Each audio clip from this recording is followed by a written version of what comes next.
মূলা শাক ভাজি, কাঁচামরিচ, পেঁয়াজ, রসুন দিয়ে দিলাম। এখন এটা একটু শুকনা শুকনা হয়ে গেলে, সিদ্ধ হয়ে গেলে আমি এটাকে বাগার দিয়ে নামিয়ে ফেলবো।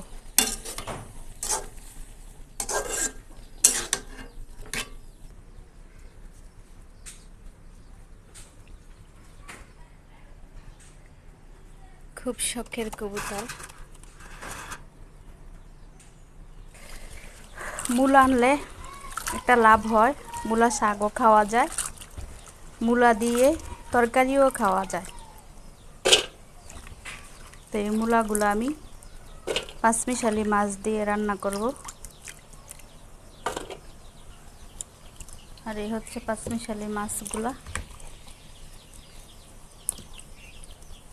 কি মাছ বলে এটা? পুঁটি মাছ, ট্যাংরা মাছ।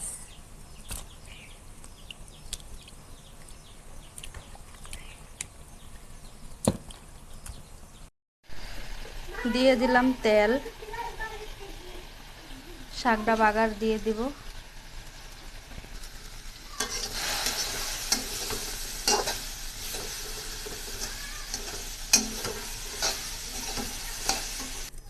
তরকারিটা বসিয়ে দিলাম।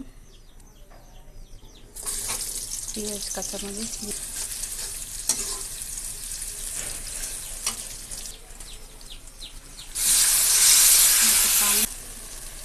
হলুদের গুঁড়া, মরিচের গুঁড়া,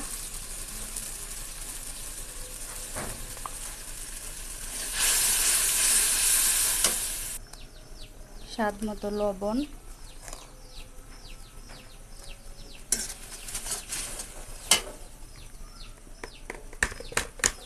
এখন আমি দিয়ে দিব মাছগুলা।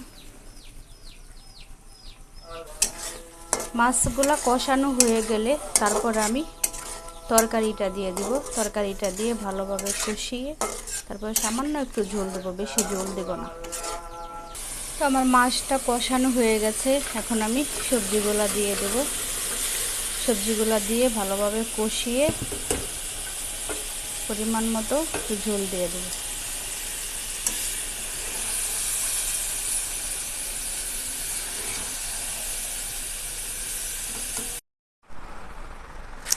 তো তরকারিটা আমার রান্না হয়ে গেছে, ভীষণ মজাদার তরকারি।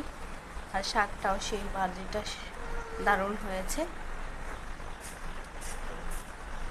গরম গরম ভাত দিয়ে খেতে দারুণ মজা হবে। ভিডিওটি ভালো লাগলে লাইক, কমেন্ট, শেয়ার করে দিবেন। আর ফুল ভিডিওটি দেখার জন্য পাশেই থাকবেন।